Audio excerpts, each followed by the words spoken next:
Hello മക്കളെ, എല്ലാവർക്കും സൈലത്തിന്റെ മറ്റൊരു മലയാളം ക്ലാസ്സിലേക്ക് സ്വാഗതം.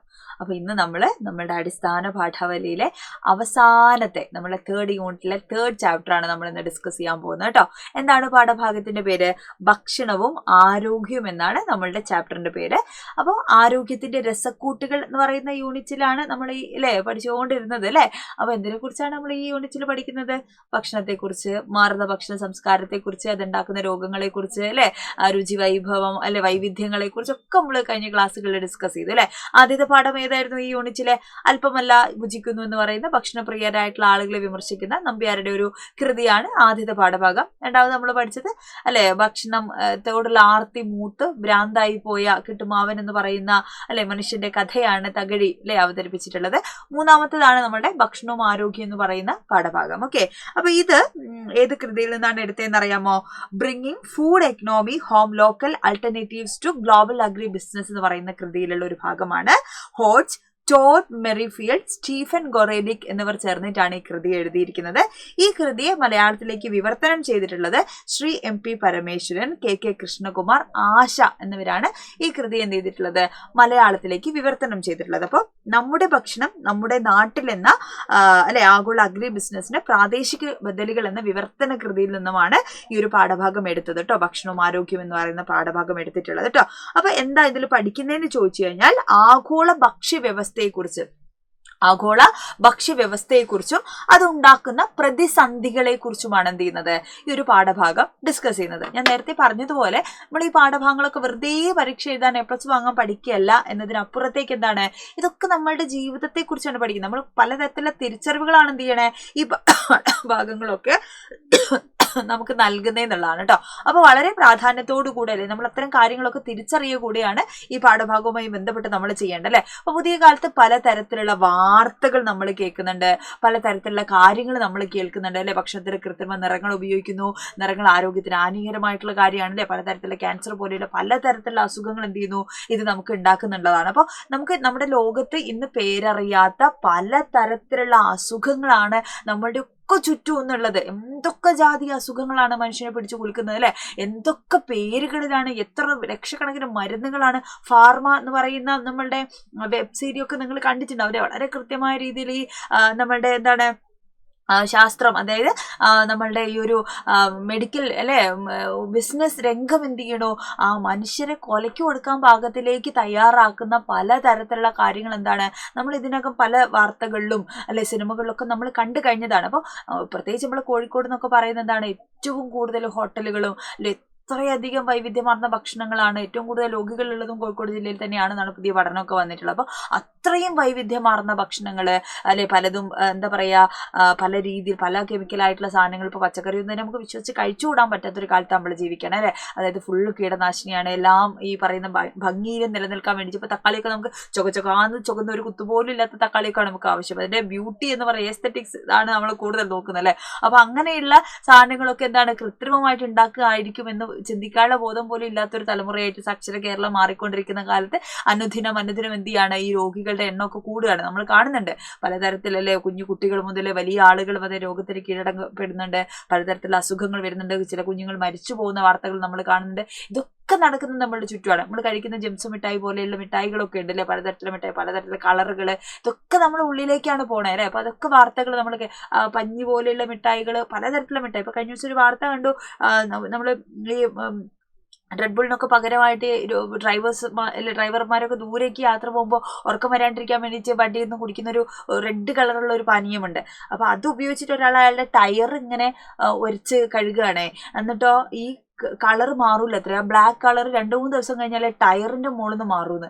അപ്പൊ ആലോചിച്ച് കുമ്പളെ ചെറുകുടലും മൺകുടലും നമ്മളെ ഈ പറയുന്ന ആന്തരിക അവയവങ്ങളൊക്കെ ഇത് ഏത് കളറിലും കോലത്തിലൊക്കെ ആയിരിക്കും ഉണ്ടായിരിക്കുക എന്നുള്ള നിങ്ങൾ ചിന്തിച്ചു നോക്കൂ അല്ലെ. ഇങ്ങനെ വൈവിധ്യമാർന്ന രീതിയിലേക്ക് മാറിയ നമ്മളുടെ ഭക്ഷണ സംസ്കാരത്തെക്കുറിച്ച് അല്ലെ, ജീവിതശൈലി രോഗങ്ങളെക്കുറിച്ച്, അതേപോലെ എന്താണ് പുതിയ കാഴ്ചപ്പാടുകളെ കുറിച്ച് അല്ലെ. അടുത്ത കാലത്ത് ആഗോള ഭക്ഷ്യ മാർക്കറ്റിൽ എന്താണ് പ്രചാരത്തിൽ വന്നിട്ടുള്ള അനേകം ഭക്ഷണ സാധനങ്ങളുണ്ട് അല്ലെ. പുതിയ കാലത്ത് അല്ലെ വളർച്ചാ ഹോർമോണുകൾ ചേർത്ത ചേർത്തുണ്ടാക്കുന്ന ഭക്ഷണ സാധനങ്ങളാണവ.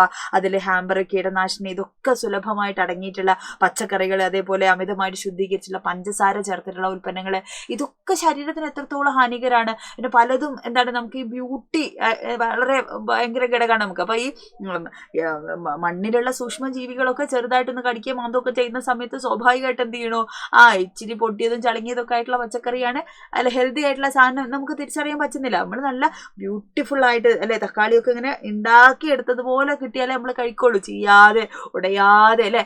അതൊക്കെ പലപ്പോഴും എങ്ങനെയാണ് മരുന്നൊക്കെ തളിച്ചിരിക്കുന്ന പച്ചയോടെ പറിക്കും ഇത് കേട് വരാതിരിക്കാം അല്ലെ. എന്നിട്ട് പലതരത്തിലുള്ള എന്താ പറയാ സാധനങ്ങളൊക്കെ അടിച്ചിരിക്കുന്ന കെമിക്കൽ സാധനങ്ങളൊക്കെ അടിച്ചിട്ടാണ് ഇത് നമുക്ക് കിട്ടുക. അതേപോലെ പേരയ്ക്കാവട്ടെ ആപ്പിൾ ആവട്ടെ ഇതൊക്കെ ഭംഗിയിൽ കിട്ടണമെങ്കിൽ എന്താണ് ഇതൊക്കെ കൃത്രിമമായിട്ട് ഉണ്ടാക്കുകയാണ് എന്നുള്ള ബോധം നമുക്ക് ഉണ്ടാവണം അല്ലെ. അപ്പൊ ആഗോള ഭക്ഷ്യ വ്യവസ്ഥയ്ക്ക് ഒരൊറ്റ ലക്ഷ്യം മാത്രമേ ഉള്ളൂ. എന്താ ലക്ഷ്യം എന്ന് പറയുന്നത്? ആഗോള ചികിത്സാ വ്യവസായികൾക്ക്, ലോകത്തിലുള്ള മെഡിക്കൽ അല്ലെ ഫീൽഡിൽ നിൽക്കുന്ന ആളുകൾക്ക്, ചികിത്സാ വ്യവസായികൾക്ക് എന്ത് ചെയ്യുക, രോഗികളെ കൊടുക്കുക. ഒരു ബിസിനസ് ആയിട്ട് എന്ത് ചെയ്തിരിക്കുന്നു, പുതിയ കാലത്ത് മാറിയിരിക്കുന്നു എന്നാണ് നമ്മൾ മനസ്സിലാക്കേണ്ടത്. അപ്പൊ അതിന് നമുക്ക് വരാൻ സാധ്യതയുള്ള എന്താണ് ചോദ്യവും അത് തന്നെയാണ്. എന്താണ് ചോദ്യം? ആഗോള ഭക്ഷ്യ വ്യവസ്ഥയ്ക്ക് ഒരൊറ്റ ലക്ഷ്യം മാത്രമേ ഉള്ളൂ. ലേഖനത്തിലെ ഈ നിരീക്ഷണത്തിന്റെ അടിസ്ഥാനം എന്താണ് എന്ന് ചിലപ്പോൾ ഒരു ചോദ്യം വരാം അല്ലെ. അപ്പൊ അടുത്ത കാലത്ത് ആഗോള മാർക്കറ്റിൽ പ്രചാരം നേടിയ നിരവധി ഭക്ഷ്യവസ്തുക്കൾ ഉള്ളത് കൃത്രിമ നിറങ്ങളും അതേപോലെ രാസപദാർത്ഥങ്ങളും ഇവ ഉപയോഗിച്ച് കൃത്രിമമായിട്ട് നിറവും രുചിയും ഒക്കെ പൊലിപ്പിച്ചിട്ടാണ് എന്ത് ചെയ്തത് അത്തരം ഭക്ഷണ സാധനങ്ങൾ വിൽപ്പനയ്ക്ക് എത്തുന്നത് അല്ലെ.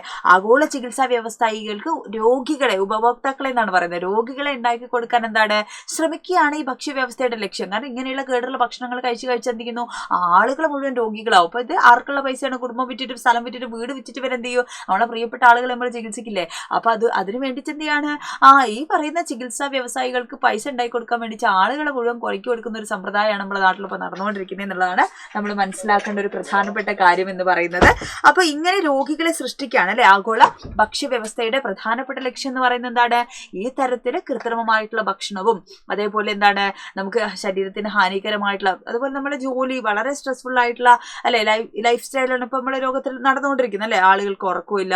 ഇപ്പൊ രാത്രി 2 മണിക്കും 3 മണിക്കൊക്കെ ഇപ്പൊ കോഴിക്കോടൊക്കെ നമ്മൾ നടക്കുന്ന സമയത്ത് ബീച്ചിലൊക്കെ പോയി കഴിഞ്ഞാൽ എന്ത് ചെയ്യണോ, ഇപ്പോഴും ആ സമയത്തും ചായ കുടിക്കുന്ന അല്ലെ ഭക്ഷണം കഴിക്കുന്ന ആളുകൾ നമുക്ക് കാണാൻ പറ്റും. ഇപ്പൊ ഇങ്ങനെ നമ്മുടെ ജോലിയും അല്ലെ പുതിയ കാലത്തുള്ള ആധുനിക ജീവിത രീതിയൊക്കെ എന്താണ് ഈ ഭക്ഷണ സംസ്കാരത്തെ വളരെയധികം സ്വാധീനിക്കുന്നുണ്ട് എന്നുള്ളതാണ്. അപ്പൊ നമുക്ക് പഴയ എന്താ പറയാ നാടൻ ഭക്ഷണങ്ങളൊന്നും നമുക്ക് ഇഷ്ടമല്ല അല്ലെ. കഞ്ഞി കുടിക്കാത്ത ആളുകളുണ്ട്. അതേപോലെ എന്താണ് അല്ലെ പല ആളുകൾക്കും കഞ്ഞിയും നാടൻ ഭക്ഷണമൊന്നും ഇഷ്ടമില്ലാത്ത ഒരുപാട് ആളുകളുണ്ട്. ചോറ് തന്നെ എന്താണ് അമിതമായിട്ട് 4-5 നേരം ചോറ് കഴിക്കുന്ന ആളുകളുണ്ട് അല്ലെ. അതുപോലെ ഹെൽത്തി ആയിട്ടുള്ള ഈ സാധനങ്ങൾ, ഇപ്പൊ ധാന്യങ്ങളാവട്ടെ പച്ചക്കറികളൊക്കെ അത് ഹെൽത്തി ആണോ എന്നുള്ളത് രണ്ടാമത്തെ ചോദ്യമാണ്. ഇതൊന്നും ഉപയോഗിക്കാത്ത ആളുകളുണ്ട് അല്ലെ. അപ്പൊ ഇങ്ങനെ നമ്മൾ അൺഹെൽത്തി ആയിട്ടുള്ള അല്ലെ അനാരോഗ്യപരമായിട്ടുള്ള വഴിയിലൂടെ എന്ത് ചെയ്യണു, ഭക്ഷണശീലങ്ങളും നമ്മളുടെ എക്സസൈസ് ഒന്നുമില്ല, ഇരുന്ന് ജോലി ചെയ്യുന്ന ആളുകളാണ് അല്ലെ, ശരീരം ഇളകുന്ന ജോലിയൊന്നും പുതിയ കാലത്ത് നമ്മൾ ചെയ്യുന്നില്ല. അപ്പൊ അങ്ങനെ ഈ പറയുന്ന അവസ്ഥയിലേക്ക് അല്ലെ ഈ ഭക്ഷണം കൂടെ എന്ത് ചെയ്യാണ് മാറുന്ന സമയത്ത് എന്ത് ചെയ്യുന്നു, പുതിയ ഭക്ഷണ പദാർത്ഥങ്ങൾ കടന്നു വരികയാണ് അല്ലെ. അപ്പൊ അത്തരത്തിൽ കൃത്രിമമായിട്ടുള്ള നിറങ്ങളും മണവും രുചിയും ഒക്കെ കൂട്ടാനുള്ള രാസപദാർത്ഥങ്ങൾ പ്രയോഗിക്കുന്ന സമയത്ത് അല്ലെങ്കിൽ ഉപയോഗിക്കുന്ന സമയത്ത് അത് എന്ത് ചെയ്യണോ ശരീരത്തിന് വളരെയധികം ദോഷകരമായിട്ട് ബാധിക്കുന്നുള്ളതാണ് അല്ലെ. ഇങ്ങനെ പുതിയ ഭക്ഷണ പദാർത്ഥങ്ങൾ എന്താണ് രോഗങ്ങളെ ക്ഷണിച്ചു വരുത്തുകയും അത് ലോക വ്യവസായികൾക്ക് അല്ലെ, നമ്മുടെ ഈ ഒരു വ്യവസായ മേഖലയിൽ ഇരിക്കുന്ന ആളുകൾക്ക് എന്ത് ചെയ്യാണ് വളരെയധികം അല്ലെ സമ്പത്ത് ഉണ്ടാക്കി കൊടുക്കുന്ന ഒരു അവസ്ഥയുമാണ് എന്ത് ചെയ്തത് നമ്മൾ കാണുന്നത് അല്ലെ. ചികിത്സാ വ്യവസായികൾ എന്ത് ചെയ്യണം, ഇത്തരം രോഗികൾക്ക് വേണ്ടിയിട്ട് വല വിരിച്ച് കാത്തിരിക്കുന്ന ഒരു അവസ്ഥ കൂടിയാണ് എന്ത് ചെയ്തത് നമ്മൾ കാണുന്നത് എന്നുള്ളതാണ് ഈ ഒരു പാഠഭാഗം നമ്മളെ ഓർമ്മപ്പെടുത്തുന്നത്. അപ്പൊ ഞാൻ വീണ്ടും നിങ്ങളോട് പറയാണ്, ഇതൊക്കെ നമ്മൾ A+ വാങ്ങുക എന്നതിനപ്പുറത്തേക്ക് നമ്മൾ മലയാളത്തിലെ ഇത്തരത്തിലുള്ള തിരിച്ചറിവുകൾ കൂടിയാണ് നമ്മൾ പഠിക്കുന്നത് അല്ലെ. അപ്പൊ നമ്മൾ കഴിക്കുന്ന ഭക്ഷണം വല്ലപ്പോഴും ഒക്കെ നമുക്ക് അങ്ങനെ കഴിക്കുന്നതുകൊണ്ട് കുഴപ്പമൊന്നുമില്ല.